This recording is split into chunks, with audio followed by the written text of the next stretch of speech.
우리 지역의 다양한 이슈와 현안들을 심층적으로 풀어보는 헬로 이슈 토크입니다.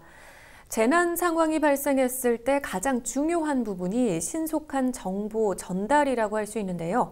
외국인이나 청각, 언어장애인 등은 재난 정보 접근이 쉽지 않은 실정이라고 합니다. 이런 상황을 개선하기 위해 많은 노력이 필요할 것 같은데요. 충청남도 인권센터 김혜영 센터장과 자세한 내용 짚어보도록 하겠습니다. 센터장님 안녕하십니까? 네, 안녕하세요. 네, 반갑습니다. 네. 일단 지금 지난달에 충남 인권협의회에서 재난정보 접근 보장을 위한 논의가 이루어진 걸로 알고 있습니다. 네. 네. 자, 먼저 이 인권협의회가 어떤 곳이고 또 어떻게 운영되는 곳인지부터 소개를 좀 해주실 수 있을까요? 네. 충남에는 장애인, 또 이주민들, 그리고 또 아동 청소년들 해서 이런 사회적 약자들이 많이 거주하고 계십니다. 네. 그런데 이분들을 위한 어떤 인권 단체들도 많이 있고, 그리고 또 상담이나 지원을 해주는 중간 지원 기관들, 이런 기관들도 많고, 그 다음에 네. 도에는 또 출자 출연 기관도 많이 있습니다. 네.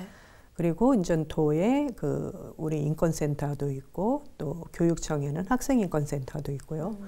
그런데 이런 기관과 단체들이 이렇게 협의체를 이루어서 뭔가 도에 이제 인권 그런 현안들이 발생했을 때 긴밀히 뭐 협력을 한다든지 협의를 한다든지 하는 그런 협의체가 없어서 2021년 10월 달에 네. 충남인권협의회라고 해서 저희가 50여 개 기관과 단체가 네. 모여서 협의회를 구성을 했고요. 네. 충남인권협의회 운영은 일단은 저희 충청남도 인권센터가 간사를 맡아서 역할을 하고 있고, 네. 그리고 매년 정기총회를 하고 있습니다. 총회에서 이제 그 해의 인권 현안, 특별히 이제는 이렇게 협의해서 같이 해결을 해야 될 문제, 네. 이런 것에 대해서 의제를 선정을 해서 분과를 구성을 합니다. 그래서 분과에서 활동을 같이 하면서 뭐 분과 회의도 하고 현장 점검도 하고 네. 이런 활동을 하고 있습니다. 네. 그러니까 말하자면 지금 이 재난 약자의 알 권리를 위해서 머리를 맞댄 건데 이제 유관기관들이 이렇게 함께 힘을 합쳤다라는 데에서 굉장히 의미가 있는 것 같아요. 근데 이번에 이런 자리를 좀 마련하게 된 계기가 있었을까요? 네.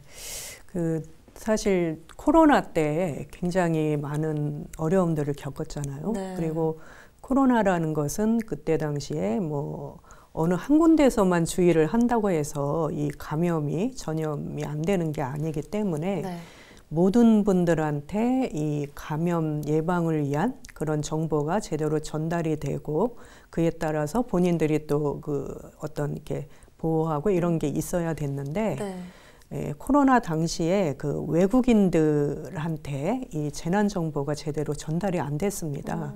그러니까 사실 우리 이제 재난 정보 문자 메시지 많이 받고 있는데요. 한글로 당연히 되고 있는 거죠. 네. 그러다 보니까 한글을 모르는 외국인 노동자 또 이주민들, 이분들은 이거를 이제는 무슨 얘기인지를 알 수가 없고, 근데 이제 한글이 우리는 또 번역할 수 있다 이렇게 생각을 하시는데, 네.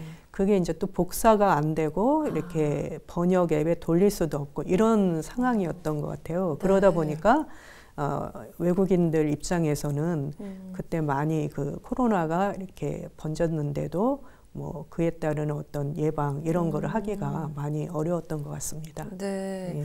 그래서 이제 그런 부분이 좀 이제 화두가 되면서 이 부분을 좀 이제 알 권리를 좀 보장하자라는 취지에서 지금 이렇게 행정기관이 민간단체와 이렇게 머리를 맞대게 된 것 같은데, 그러면 지금 살짝 말씀은 해주셨는데 기존에 지금 재난 약자들에게 이 재난 정보가 어떻게 전달이 되고 있었는지 좀 점검이 필요할 것 같은데요. 이와 관련해서 지금 충남인권협의회에서 직접 관련 기관들을 통해 조사를 했다고 들었습니다. 네. 네, 실제로 어땠습니까? 일단 외국인들에 대한 재난 정보 전달이 어떻게 되었는지 네. 살펴보기 위해서 천안에 있는데요. 충청남도 외국인 통합 지원 콜센터라는 곳이 있습니다. 네. 그래서 거기를 이제 방문을 했는데 예, 그때 이제는 그 외국인들을 위한 어떤 그 통역, 번역 활동을 하는 거죠. 거기서는. 네. 근데 그때 당시에 이 코로나와 관련해서 많이 이제 긴박한 상황이다 보니까 뭐 예를 들면은 뭐 도나 여기 충청남도나 아니면은 그 시, 군 이런 데서 또는 뭐 기업 이런 데서 그 코로나와 관련한 정보를 그 외국어로 그 해당 외국어로 번역을 해달라는 그런 지원 요청이 굉장히 많이 들어왔다고 합니다. 네. 근데 이제는 그 당시까지만 해도 사실은 여기 통합 콜센터가 뭐 이렇게 평일에만 운영을 했던 것 같아요. 근데 하도 많이 그런 요청이 들어오다 보니까 네. 공휴일까지 그 근무를 시작하는 그런 시스템을 그때 이제 마련을 했다고 하는데요. 네. 그래서 이제는 통합 콜센터에 대해 저희가 좀 여쭤본 거는 뭐냐면은 그 콜센터에 상담했던 분들 있잖아요. 근데 네. 외국인 노동자들이 많을 것 같고 그 다음에 네. 통합 콜센터를 방문했던 외국인들이 있을 텐데 그분들한테는 그 나라의 그 해당 그 국어로 외국어로 그거를 번역을 해서 이렇게 그 문자 메시지로 전달을 해줄 수 있지 않았냐 이렇게 한번 질문을 드려봤는데 네. 이제 뭐라고 얘기하시냐면은 일단은 그 문자를 이렇게 번역을 해서 이렇게 보내면은 그 문자가 깨진다는 거예요. 그래서 그 상대방한테 그게 제대로 전달이 일단 안 된다. 네. 이제 자기네 이제는 그 문자 발송 시스템에서는 그렇다고 이제 말씀을 하시고, 네. 그리고 지금 현재 문자 메시지는 그 도나 시, 군 정부에서 이거를 관리하고 네. 이렇게 배포를 하고 있기 때문에 네. 이 센터에서는 그거를 자기네가 이렇게 감당을 할 수가 없는 그런 거라고 이제 말씀을 하시더라고요. 네. 그래서 외국인은 그렇고 네. 그 저희가 또 그 청각 장애인들, 그러니까 우리가 이제 농아인들이라고 하는데 이분들의 경우는 사실은 그 90% 이상이 한글을 모른다고 합니다. 그리고 그들의 이제는 제1 언어라고 하는 것은 수어. 우리가 이제 수어라고 하는데 네. 수어가 제일 언어라고 합니다. 네. 근데 이분들한테 그 재난 문자가 사실은 한글로 이렇게 전달이 되면은 잘 모를 수밖에 없잖아요. 네. 그래서 저희가 이제는 이런 그 통역 활동을 하시는 충남 그 수어 통역 센터 여기를 한번 방문을 했는데요. 네. 그래서 얘기를 들어보니까 이 문제가 그 이제 코로나 시기에 이 어떤 이제는 청각 장애인이 코로나에 걸려서 이제 분리가 됐나 봐요. 이런 네. 생활관에 분리가 됐는데, 근데 이제는 거기 이제 분리가 되면은 그 앞에 뭐 어떤 음식이나 이런 거를 앞에다 갖다, 그러니까 분리가 됐으니까 음식은 또 문 앞에다 놓고 네, 가시잖아요. 네. 그리고 이제 문자로 이렇게 보내는 거죠. 그런데 문자를 알지를 못하니까 그분이 며칠을 굶었다고 하는 거예요. 네네. 굉장히 이제 심각한 상황이 발생한 거고 또 예를 들면은 뭐 산불이 났잖아요. 홍성에서 네네. 산불이 났는데 그때도 그 전에 이제 많이 문자 메시지로 많이 이렇게 전달을 하고 그랬는데 거기 계시는 그 청각 장애인 한 분은 네. 산불이 문 앞에서 나는 걸 보고서 나왔다는 거죠. 그러니까 이거를 이제 보내도 이 문자가 뭘 의미하는지를 모르니까. 네. 그래서 이런 이제 심각한 상황에 대해서 말씀을 네. 하시더라고요. 그래서 그러면 이게 재난 문자라는 게 한글로만 보내서는 안 되는구나. 이런 거를 미리 좀 대처를 해서 해드렸으면 어떤 피해가 발생하지 않았을 텐데 네. 이런 생각을 많이 하게 되었습니다. 그렇네요. 사실 지금 말씀하신 것처럼 코로나뿐만 아니라 뭐 산불 등의 다양한 또 재난들이 발생한 상황들이 좀 있었는데 그때마다 이렇게 외국인 또는 지금 시각 청각 장애인들께서는 이 재난 상황을 알림을 받기가 지금 쉽지 않았던 상황인 것 같은데 그럼 실제로 지금 지역에서 거주하는 외국인이나 이 청각 장애인들은 이런 문제를 좀 어떻게 인식을 하고 계시던가요? 네. 일단은 우리가 이제는 충남인권협의회는 여러 기관들이 거기에 같이 하고 있는데요. 네. 충청남도 노동권익센터가 저희랑 또 활동을 같이 하고 있습니다. 네. 근데 여기서 그 코로나 당시에 그 이주민들을 대상으로 한번 인터뷰를 한 적이 있었는데 네. 그 인터뷰 내용 중에 좀 몇 가지를 좀 소개를 드린다면 네. 예를 들면 뭐 이제 같은 내용이긴 한데 그 어떤 그 이주 노동자가 뭐 유치원에 다니는 아이 2명이 있었다고 해요. 근데 그때 이제 코로나니까 얼마나 불안하겠어요. 아이한테 코로나가 감염될 거 이런 게 이제 걱정이 돼서 네. 마스크를 구하려고 했는데 마스크를 어디서 어떻게 구해야 되는지를 그때 당시 사실은 뭐 약국에서 뭐 그 이제 생일 그거에 따라서 네. 이렇게 지급하고 그랬잖아요. 근데 이분들한테는 그게 전달이 안 됐던 겁니다. 그래서 굉장히 좀 고민을 하고 이 뭐 상황 이제 알아보시고 이런 게 있었다고 그렇게 얘기를 하고요. 네. 그리고 또 하나는 그 미등록 외국인 노동자 문제도 심각했죠. 그때 당시에 미등록 외국인, 그러니까 등록 외국인은 뭐 등록 번호를 입력하고 마스크를 받아가고 이랬었는데 미등록 외국인 같은 경우는 그때 당시에 하도 이제 코로나가 심해지니까 사실은 예방 백신을 맞으라고 많이 홍보도 하고 그랬던 걸로 알고 있습니다. 근데 이제는 그때 당시에 이게 이제 전달이 되어야 하는데 이제 전달을 할 수 있는 방법이 없었던 거죠. 그리고 그분들의 언어로 뭔가 이렇게 번역을 해서 전달을 해야 되는데 그게 좀 제대로 처음에는 전달이 잘 안 되어서 그분들이 상당히 이제 불안하고 어디 가서 내가 이제 미등록이니까 혹시 또 이걸로 인해서 이게 또 이제 체포되는 게 아닌가 이런 또 고민도 많이 하셨던 걸로 알고 있고요. 그다음에 이제 청각 그 충남 수어통역센터의 그 청각 장애인들 같은 경우에는 이분들이 이제는 항상 고민하는 건 뭐냐면은 청각 장애인인지를 그 외부에서는 인식을 못 한다는 거죠. 일단은 그 외모만 봐서는 인식을 못 하고 일단 그게 이제 그렇고 그 다음에 이제 청각 장애인이라는 걸 일단 알았다 하더라도 이제 어떻게 생각하냐면 아까도 이제 말씀드렸지만 한글은 알 것이다 이렇게 생각을 해서 한글로 모든 걸 전달하면 된다고 이렇게 생각을 하시는 겁니다. 그러니까 재난 문자도 이제 그런 거의 일종이라고 봐야 될 것 같아요. 그러다 보니까 뭐 수어로 이렇게 수어 영상을 뭐 찍어서 뭐 QR 코드를 입혀서 이렇게 간다든지 이러면 됐는데 이제 그런 거는 그렇게 생각을 많이 못한 거죠. 그래요. 네, 진짜 정말 말씀을 들어보니까 현장에서 실제로 재난 약자들이 이 재난 정보에 대해서 제대로 알림을 받지 못하고 그 알 권리가 충족되지 못하는 부분들을 좀 지금 이제 확인이 좀 됐는데 그러면 이렇게 좀 누구에게나 가장 빠르게 전달이 되어야 하는 이 재난 정보를 위해서 어떤 부분들이 좀 개선이 되어야 할까요? 네, 지금 한글로만 그 재난 문자가 지금 발송이 되고 있는데 지금 같은 문제가 있잖아요. 한글을 모르시는 분들한테는 그게 어떤 효과가 없는 걸로.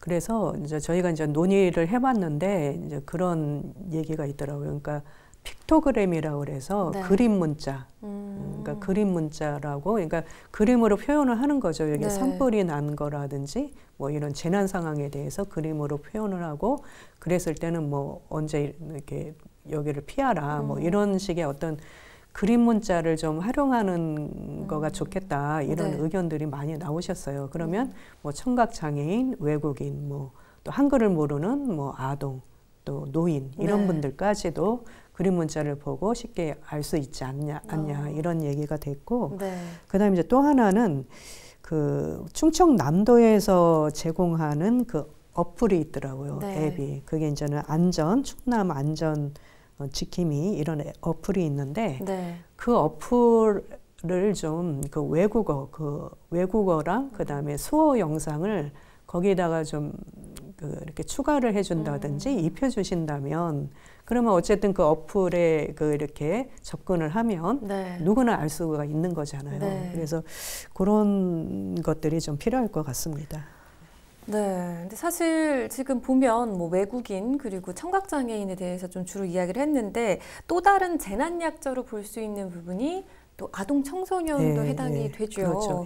네, 지금 앞서 살짝 말씀은 하셨는데 지금 이 부분에 대해서도 논의를 좀 하신 걸로 알고 있는데 실제로 지금 아동 청소년들의 재난 정보 접근성과 관련해서는 어떤 문제들이 있고 또 어떤 부분들이 좀 개선되어야 된다고 논의가 됐습니까?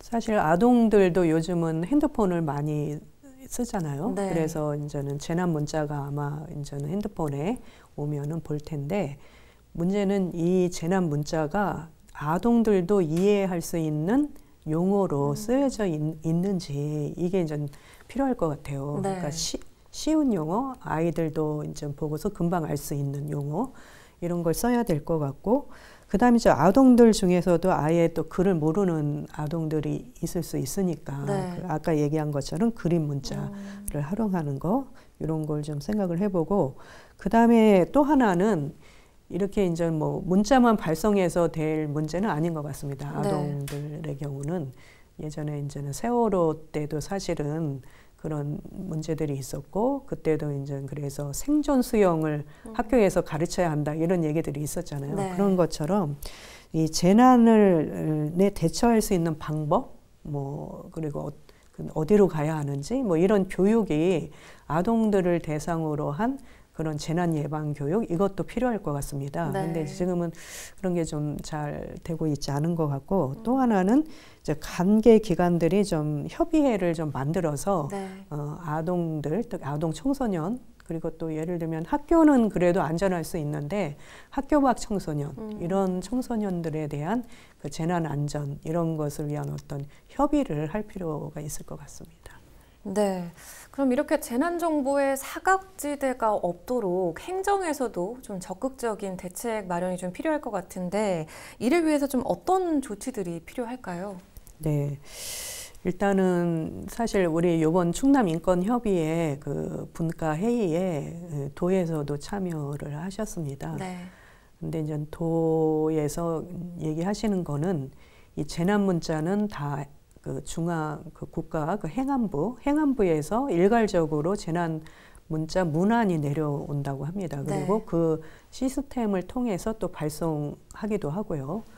이제 그러다 보니까 이제 도에서 그 재난 문자에 그림 문자를 넣는다든지 또 이제 수어 영상을 넣는다든지 이런 게 그렇게 쉬운 문제는 아니라고 해요. 그리고 뭐 이 한국통신하고도 협의가 뭐 필요한 문제가 있고, 그래서 이제 일단은 이런 문제가 있다는 거를 이제 도에서도 인지를 하셔서 그 행안부에다 적극적으로 건의를 하시는 걸로 이렇게 말씀은 하셨고요. 그다음에 이제 도에서도 또 할 수 있는 거는 아까 이제 말씀드린 것처럼 그 어플, 충남 안전에 관한 어플에 외국어랑 그 수어 영상을 뭐 QR 코드라든지 링크 같은 걸로 넣어주면 쉽게 접근할 수 있게 한다든지 이런 게 있을 수 있을 것 같고, 그 다음에 제주도에서 지금 하고 있는 게 있는데 제주도에서 수어 방송을 하고 있다고 합니다. 그러면 수어 방송을 하게 되면 당연히 재난이 발생하면 재난 방송도 할 수가 있잖아요. 그래서 충청남도에도 이런 걸 한번 시행을 해보면 어떨까 이렇게 했습니다. 네. 자, 마지막으로 방송을 통해서 더 전하고 싶은 말씀 있으실까요? 네. 지금 여러 가지 다 말씀은 드렸는데요. 일단 충남은 그 외국인 주민 비율이 그 전국의 광역시도 중에서 제일 높거든요. 그래서 외국인 주민에 대한 어떤 이런 통번역 서비스 이게 좀 필요할 것 같아요. 그리고 또 청각 장애인도 지금 한 2만 3천 명 가량 된다고 합니다. 그러면 굉장히 많은 장애인들이 있는데, 또 그리고 아까 얘기했던 한글을 모르시는 분들, 뭐 아동이나 노인분들 이런 분들까지 이런 분들을 위한 그 재난 발생이 됐을 때 사실 이런 분들이 가장 피해자가 또 될 수도 있습니다. 그러면 지금 한글로만 문자를 재난 문자를 보낸다는 것은 사실 이 재난 약자의 그 생명권, 그다음에 건강권을 도나 국가에서 지키지 않는다는 것과 마찬가지거든요. 그래서 좀 이 재난 약자의 그 재난 정보 접근권을 보장하기 위한 대책을 시급하게 마련해야 될 것 같습니다. 네. 재난약자 알 권리 보장을 위한 대책 짚어봤습니다. 오늘 말씀 잘 들었습니다. 네, 고맙습니다. 감사합니다. 사각지대 없이 지역 주민이라면 누구나 이 재난 정보를 신속하게 접할 수 있도록 앞으로도 지속적인 노력이 필요할 것 같습니다. 헬로 이슈 토크, 오늘 저희가 준비한 소식은 여기까지입니다. 함께해 주신 여러분 고맙습니다.